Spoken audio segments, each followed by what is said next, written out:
ठंड में गाजर का हलवा बेचने वाली गरीब सास बहू। गजब भैया, क्या गाजर का हलवा बनाया है। अरे खाकर तो मजा ही आ गया।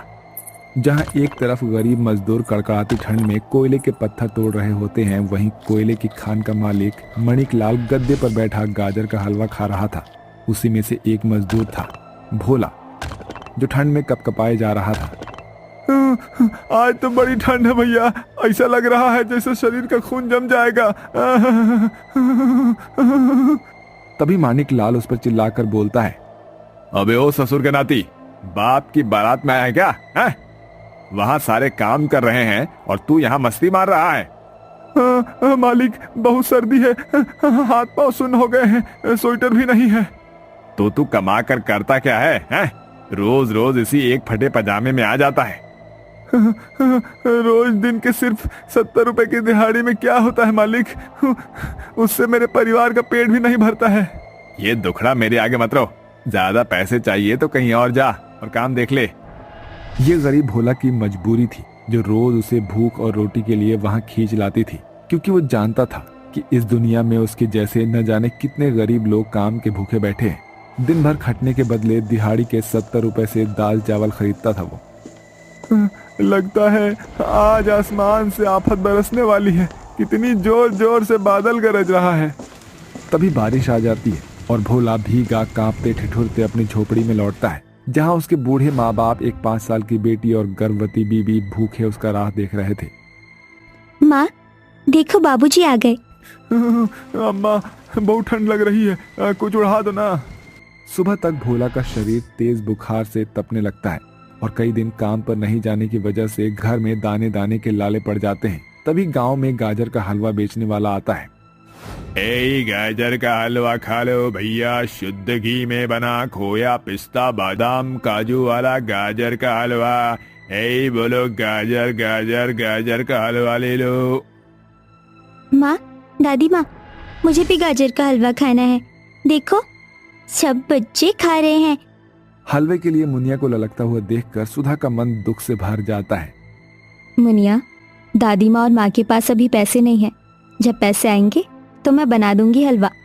बहू, जब तक भोला ठीक था वो पूरे परिवार को अकेले कमा कर खिलाता था। घर में एक दाना पानी भी नहीं है। ऐसे में अब हाथ पर हाथ धरे घर में बैठने से कुछ नहीं होगा, हमें ही कोई काम करना पड़ेगा। हाँ माँ जी, आप ठीक कह रही हैं। वैसे भी हम गरीब जिस दिन कमाते हैं उसी दिन खाते हैं, वरना तो इस दुनिया में किसी गरीब को एक रोटी भी कोई देने वाला नहीं। दोनों गरीब सास बहू उस कड़कड़ाती ठंड में मजबूरी में काम ढूंढने निकलते हैं, जहां उसे एक कोठी में रोटी बनाने का काम मिल जाता है। उनकी मालकिन मंजू बहुत ही खड़ूस थी। वो दोनों से हर काम में पीछे पीछे लगकर काम करवाती थी। अरे ओ सुधा, ये कैसे पोछा लगाया है तूने? अभी भी कचरा सोफे के नीचे पड़ा है। चल फिर से पूरे घर में पोछा मार। पर मालकिन, आप तो देख रही हैं मेरा 8वां महीना चल रहा है। अभी मुश्किल से मैंने पूरे घर में पोछा मारा है। पानी भी बर्फ जैसा है, अब दोबारा से पोछा?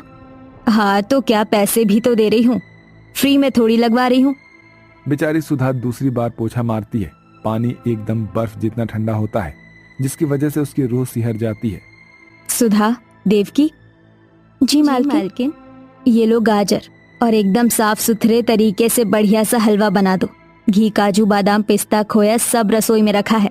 सुधा और देवकी हलवा बना देती है। हलवे की खुशबू से उन दोनों का मन भी ललक जाता है। ठंड में गाजर का हलवा खाने का मन किसे नहीं करता, मगर गरीब को तो हर रोज 2 वक्त की रोटी भी भरपेट नसीब नहीं होती। ऐसे ही दिन बीतते हैं और मंजू एकदम से दोनों को काम से निकाल देती है। ऐसे में देवकी, सुधा चिंता में आ जाते हैं। माँ जी, इतने से पैसे में हमारा पेट कब तक भरेगा? 2-4 दिन में ये पैसे भी खत्म हो जाएंगे, तब हम गरीब सास बहू के घर का गुजारा कैसे चलेगा? तभी देवकी कोई ख्याल सोचता है। बहू, इन पैसों से क्यों ना हम दोनों सास बहू गाजर का हलवा बनाकर बेचे। ठंड में तो गाजर का हलवा खाना सभी को पसंद होता है। मगर देवकी, सामान और बिना बर्तन के आखिर तुम दोनों सास बहू हलवा कैसे बेचोगी? जिन पैसे से हम हलवे का सामान ले आएंगी। फिर दोनों सास बहू सारा सामान इकट्ठा करके अगली सुबह इधर से उधर लकड़ियां बिन कर लाती हैं और चूल्हे पर हलवा बनाकर सुधा उसे अपने सर पर उठाकर हलवा बेचने निकल जाती है। हलवा खाओ हलवा, शुद्ध देसी घी में बना गाजर का काजू बादाम वाला हलवा। एक बार खाओगे बार बार आओगे। बहू, सर्दी से सड़क तो एकदम सुनसान पड़ा है। हम गरीब सास बहू का हलवा बिकेगा ना? हाँ माँ जी, बस हमें विश्वास रखना है। दोनों थोड़ा और आगे जाते हैं, तभी आसमान से ओले गिरने शुरू हो जाते हैं। बाप रे बाप, अरे बहू, ये जाड़ा तो शरीर का खून जमा रहा है।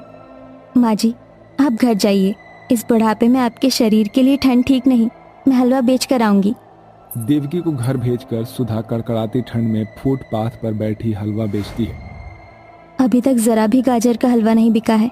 ईश्वर, इतना भी इम्तिहान मत ले हम गरीबों का कि हम भूखे ही मर जाए।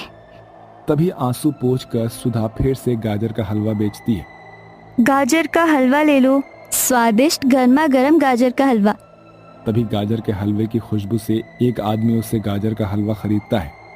अरे सुनो बहन, जरा एक कटोरी गाजर का हलवा देना। ये लीजिए भैया जी। हलवा खाते ही आदमी गरीब सुधा की बड़ी तारीफ करता है। भाई वाह बहन जी, अब क्या गजब का हलवा बनाया है आपने। अब मेरा तो मन नहीं भरा। अरे एक कटोरी और दीजिए। ये लीजिए साहब जी। वो आदमी गाजर के हलवे के बदले गरीब सुधा को 200 रुपए दे देता है। साहब जी, ये तो बहुत ज्यादा है। मेरे हलवे के सिर्फ 100 रुपए बनते हैं। पर इस ठंड में यही गाजर का हलवा हलवाइयों को यहाँ बड़ा महंगा बिक रहा है। रखो रखो बहन, ये तुम्हारी मेहनत के हैं। बर्फबारी के बीच उस ठंड में फुटपाथ पर बैठकर सुधा अपने बाकी के सारे हलवे बेच देती है और घर वापस आ जाती है। माँ जी, सारा हलवा बिक गया। अब कल से हमें और हलवा बनाना होगा। अगर हम दोनों गरीब सास बहू का गाजर हलवा यूं ही बिकता रहा तो हमारे दुख भरे दिन खत्म हो जाएंगे। ये कहते कहते सुधा की आंखें भीग जाती है। अगले दिन दोनों गाजर का हलवा बनाकर उसी फुटपाथ पर बैठकर बेचते हैं। मगर उस ठंड में बेचारी उन गरीब सास बहू के तन पर कोई भी शॉल या स्वेटर नहीं था, जिससे ठंड में उस फुटपाथ पर टिकना उनके लिए काफी कठिन था। दिन बीतते गए और अपने गाजर के हलवे के स्वाद के लिए वो छा जाते हैं और गाजर का हलवा बेच बेच कर उनकी आमदनी भी बढ़ने लगती है, जिससे अब वो रेडी पर सजा धजा कर हलवा बेचने लगते हैं। तभी एक पुलिस वाला आता है। अबे ओ गरीबों की टोली, किससे पूछकर तुम दोनों ने फुटपाथ पर रेडी लगाई है? हाँ? चलो हटाओ ये ठेला। तुम यहाँ ये सब नहीं बेच सकती हो, समझी? चलो छोड़ो, मैं तुम दोनों गरीब सास बहू को हलवा बेचने दूंगा। एक काम करो, जल्दी से मेरी जेब गर्म कर दो। क्यों साहब, सरकार आपकी जेब नोटों से भर रही है। वो क्या कम है जब आप हम गरीबों की मेहनत की कमाई खाने आए हैं? हम गरीब सास बहू यहाँ हलवा क्यों नहीं बेच सकती? सुधा के मुंह से कड़वा सुनकर पुलिस वाला बौखलाकर सारा हलवा सड़क पर पलट देता है और तोड़ फोड़ मचाने लगता है। अरे साहब, ये क्या कर रहे हो? अरे क्यों हम गरीब सास बहू के पेट पर लात मार रहे हो? दया करो। पुलिस वाला दोनों सास बहू पर डंडा चला देता है। उस कड़कड़ाते ठंड में डंडे की मार खाकर बेचारी दोनों सास बहू की जान निकल जाती है। इतना नुकसान देखकर गरीब देवकी रोते हुए कहती है, साहब, एक गरीब का नुकसान करके तुमने ठीक नहीं किया। उस ऊपर वाले के यहाँ तुम्हें उसका हिसाब देना होगा। इतने में पुलिस की एक जीप आकर वहाँ रुकती है, जिसमें एक पूरे एरिया के आईपीएस इंस्पेक्टर अजीत प्रताप थे। क्या हो रहा है यहाँ पर? लाल पांडे, तुम यहाँ क्या कर रहे हो? वो साहब, मैं बताती हूँ साहब। सुधा बिना उससे डरे सारी बातें उन्हें बताती है। आप ही बताइए साहब जी। एक गरीब दिन रात मेहनत करके 2 पैसे कमाता है, उसमें से भी इन जैसे पुलिस वाले रिश्वत मांगने आ जाते हैं। ऐसे में गरीब क्या कमाएगा और क्या खाएगा? हम दोनों सास बहू गरीब जरूर हैं साहब, मगर ईमान बेचकर कमाना नहीं जानती। गरीब सुधा की बातें इंस्पेक्टर का दिल छू लेती है और उनको ठंड में कपकपाते देखकर उसे दोनों पर दया आ जाती है। आप दोनों चिंता मत कीजिए, आप दोनों को यहाँ रेडी लगाने से कोई नहीं रोकेगा। और इस हफ्ते मेरी बेटी की शादी है। मैं चाहता हूँ कि आप सास बहू अपने गाजर का हलवा मेरे मेहमानों को खिलाइए। बड़ा नाम सुना है आपका। इंस्पेक्टर के दिए मौके से दोनों गरीब सास बहू के चेहरे पर बड़ी खुशी आ जाती है। इसके बाद तो आज अपने गाजर के हलवे के लिए और भी वो छा जाते हैं और धीरे धीरे उनकी गरीबी भरे हालात ठीक होने लगते हैं। क्या मीठे मीठे काजू बादाम है, एकदम अमृत के जैसे। तभी कविता को कमरे में आता देखकर दुर्गावती काजू बादाम कंबल में दुबका लेती है। माँ जी, खाने में क्या बनाना है? खाना बाद में बनाती रही हो, पहले जाकर मेरे लिए गरम गरम पकौड़े तल कर लिया। और हाँ, बढ़िया चाय भी। अब खड़ी खड़ी मुंह क्या देख रही है, जा। हे राम, आज तो बड़ी ठंड है। कविता चाय पकौड़ी बनाकर दुर्गावती को देती है, जिसे खाते ही वो कविता को सुनाने लगती है। ये कैसे पकौड़े बनाए हैं तूने? करमजली सारा का सारा नमक भरा पड़ा है और चाय भी एकदम मीठी है। पर माँ जी, मैंने तो नमक चीनी एकदम हिसाब से डाला था। इस पर दुर्गावती कविता को गुस्से से गुर्राती हुई गर्म चाय उस पर फेंक देती है। माँ, मेरा हाथ। 2 कौड़ी की गरीब की बेटी, औकात 1 पैसे की नहीं, हर जुबान लड़ाती है। चल जाकर मेरे लिए कुएं से ठंडा पानी भर कर ला। पर माँ जी, बाहर बड़ी ठंड है और घर में टोटी लगी हुई है। मुझे कुएं का पानी ही पीना है, समझी? अब चल जा। बेचारी गरीब कविता कड़कड़ाती ठंड में कमर में घड़ा लिए घर से निकल जाती है। कविता जानती थी कि उसकी सास ये सब उसे सताने के लिए कर रही है, क्योंकि कविता काली और गरीब थी। वो अपने साथ दहेज में कुछ भी नहीं लाई थी, इसलिए दुर्गावती ब्याह के पहले दिन से ही उस पर ये सारे अत्याचार ढा रही थी। कविता की आंखों से टप टप आंसू गिर रहे थे। वो विदाई की उस घड़ी को याद करने लगती है जो पिता का घर छोड़ते वक्त उसे मिली थी। दशरथ जी, मेरी बिटिया को अपने आंगन की बहू बनाकर आपने मुझ पर जो उपकार किया है, उसके लिए आपके चरण धोकर भी पीऊं तो भी ऋण ना उतरेगा। समधी जी, ऐसा मत कहिए। ये तो हमारा सौभाग्य है जो बहू के रूप में ईश्वर ने कविता जैसी अनमोल हीरा हमें दिया है। बेटी, अब तू इनके घर की बहू है, इनके कुल को बढ़ाना ये तेरा भार है। बेटी, याद रखना, बेटी की डोली मायके से उठती है और अर्थी ससुराल से। आज से वही तेरा अपना घर है। इसके बाद कविता की विदाई हो जाती है, पर ससुराल की दहलीज पर पहुंचते ही दुर्गावती आरती उतारते हुए उसे ताने देने लगती है। कितने अरमान थे मेरे अनमोल की शादी को लेकर, मगर तुमने इस काली कलूटी को बहू बनाकर सारे अरमान तोड़ दिए। मेरे खूब ठगा उस गरीब गिरीवर ने, अपने घर की खाक छान कर भेज दिया हमारे आंगन में। अरे बस भी करो दुर्गावती, बेचारी बहू ने अभी ससुराल की चौखट नहीं लांघी है और तुम उसे ताने मारने लगी हो। तो क्या करूं? देखो जी, मैं तो कहती हूँ दफा करो इस काली कलूटन को। कोई तगड़ी पैसे वाली पार्टी देखकर मैं अपने अनमोल की दूसरी शादी कर दूंगी, वो भी गोरी सुंदर बहू से जो ढेरों दहेज लाएगी। दुर्गावती की लालच भरी सोच के लिए दशरथ उसे बहुत झाड़ते हैं, जिसकी खुंदक हर दिन दुर्गावती अपनी गरीब बहू से निकालती है और उसे हर दम दहेज ना लाने के लिए कोसती रहती है। ऐसे ही दिन बीतते हैं और एकदम से कड़कड़ाती ठंड बढ़ जाती है। दिन रात ओले गिरने लगते हैं। बाप रे बाप, ये सर्दी तो अब सही नहीं जा रही। अरे ओ करमजली, जल्दी से हीटर चला कर दे मुझे। माँ जी, हीटर तो खराब हो गया है। हे राम, तू है ही मनहूस, तेरे काले कलूटे हाथ क्या लगे, हीटर भी खराब हो गया। अरे तो इसमें बहू का क्या दोष है? दुर्गावती, हीटर पुराना होगा तो खराब तो होगा ही ना। अजय तुम तो रहने दो, सर्दियों के मजे तो पुष्पा लूट रही है। उसकी बहू दहेज में इम्पोर्टेड एसी हीटर लाई है, बड़ी महंगी आती है। इसके बाद की तो अठन्नी की भी औकात ही नहीं थी, हीटर देना तो दूर की बात थी। कविता रो पड़ती है। ऐसे ही दिन बीतते हैं और एक दिन बहुत तेज तूफान उठता है। पता नहीं आज मौसम का रुख देखकर मन बहुत बेचैन हो रहा है। अनमोल जी भी नहीं आए। कविता अनमोल के आने की राह देख रही होती है कि तभी अनमोल श्वेता के साथ बाहों में बाहें और गले में वरमाला डाले अंदर आता है। माँ, ये तुम्हारी बहू श्वेता। अरे रे रे, मुझे तो देखकर ही लगा था यही है मेरी बहू। इतने में दरवाजे के बाहर बड़ी सी ट्रक आती है और लेबर सोफा, अलमारी, बेड उतार कर घर के अंदर रखते हैं। पर जैसे ही एसी अंदर आती है, दुर्गावती की नजर अपनी गोरी बहू की दहेज की एसी पर टिक जाती है। अरे ये तो वही हीटर वाली एसी है ना, जो अभी नई निकली है। जी सासू माँ, ये वही एसी है। दरवाजे पर खड़ी अपनी गोरी सौतन को देखकर कविता टूट जाती है। आखिर एक सुहागन के लिए कहाँ आसान होता है अपने पति को सौतन से बांटना। तभी कविता की आंखों में आंसू देखकर दशरथ कहते हैं, अनमोल, तूने बहू के रहते दूसरी शादी कर ली? ससुर जी, आपने भी तो अनमोल की शादी बिना उसकी मर्जी से इस काली कलूटन के साथ कर दी। अनमोल ने कुछ गलत नहीं किया। दुर्गावती के लिए क्या गलत क्या सही से कुछ मतलब नहीं था। उसे तो बस दहेज में आई एसी हीटर की पड़ी थी।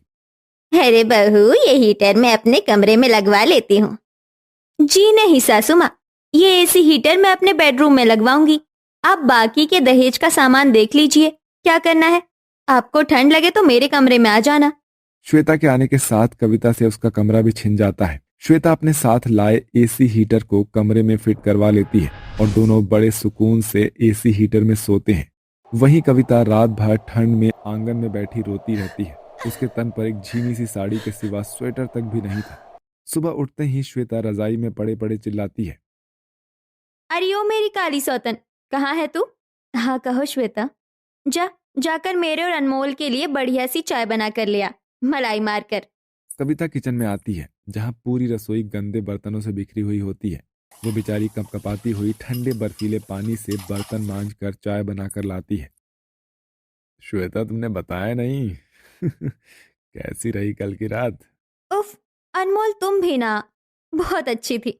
दोनों को इतना करीब देखकर कविता की आंखें छलछला जाती है। तभी पीछे से दुर्गावती उस बेचारी के बाल पकड़ लेती है। क्यों रे मेरी काली करमचली बहू, दरवाजे पर खड़ी होकर मेरे बेटे बहू को देखकर उनकी खुशियों को नजर लगा रही है? हाँ? नहीं माँ जी, ऐसा नहीं है। आ माँ जी, मेरे बाल छोड़ दीजिए। ओ, अरे रहने दीजिए माँ जी। और तू मेरी काली सौतन, आइंदा मेरे कमरे में ताका झाकी की तो इससे भी बुरा हश्र करूंगी तेरा। चल परोस हमें। एसी हीटर की गर्म हवा देखकर दुर्गावती भी बेड पर बैठ जाती है। हो, आज तो बड़ी ठंड है बहू, दिल्ली भी शिमला बन गया है। मगर जो भी हो बहू, ये एसी हीटर ने तुम्हारी कमरे को एकदम गर्म किया हुआ है। दुर्गावती सारा दिन अपनी गोरी बहू के कमरे में लगे एसी हीटर में बैठी रहती है और वहीं बेचारी काली बहू उस कड़कड़ाती ठंड में भी बिना शॉल स्वेटर के बर्फीले पानी में काम करती है, जिससे उसके हाथ पांव सूज जाते हैं। ये देखकर दशरथ स्वेटर खरीद लाते हैं। कविता बहू, ये ले स्वेटर पहन ले। शुक्रिया बाबूजी। तभी दुर्गावती कविता के हाथों से स्वेटर छीन लेती है। बड़े आए इस कल्लो के लिए स्वेटर खरीदने वाले, कितना सुंदर रंग है। ये तो मेरी गोरी बहू पर जचेगा। इस काली कलूटी को ज्यादा ठंड लग रही है तो चूल्हे में झोंक दो इसे। अरे कैसी निर्दयी हो गई हो तुम दुर्गावती। अरे भगवान से डरो। तुम तो सारा दिन अपनी गोरी बहू के साथ एसी हीटर की हवा खा रही हो और ये बेचारी ठंड में काम करती रहती है। दुर्गावती दशरथ की एक भी नहीं सुनती और वो स्वेटर श्वेता को दे देती है। ऐसे ही दिन बीतते हैं। दुर्गावती सुबह उठती है और सारा दिन अपनी गोरी बहू के कमरे में एसी हीटर में बिताती है। ये बुढ़िया तो सारा दिन मेरे कमरे में ही जमी रहती है। लगता है इसे जलील करना पड़ेगा, तभी मेरे कमरे में आना छोड़ेगी ये। अगली सुबह दुर्गावती अपनी गोरी बहू के कमरे में आती है। ओहो बहू, ठंड है, बहू जरा सरक जा। माँ जी जगह नहीं है बेड पर, मुझे सोने दीजिए। अरे बहू, इतना तो फैलकर सोई है, जरा सीधी हो जा, जगह बन जाएगी। तभी श्वेता घमंड दिखाकर बोल पड़ती है। सासू माँ, आपको शर्म नहीं आती? रोज रोज मुंह उठाकर एसी हीटर की हवा खाने मेरे कमरे में मुंह उठाकर चली आती हैं। अपनी माँ के साथ श्वेता का ये बर्ताव देखकर अनमोल कहता है, श्वेता, ये तुम माँ से कैसे बात कर रही हो? हाँ, अभी माँ से माफी मांगो। माफी? My foot. अगर इतना ही बुरा लग रहा है अपनी माँ के लिए तो लगवा क्यों नहीं देते अपनी माँ के कमरे में एक एसी हीटर? औकात नहीं है ना? श्वेता का घमंड भरा बर्ताव देखकर दुर्गावती को अपनी काली बहू के साथ की गई बेइज्जती के पल याद आ जाते हैं।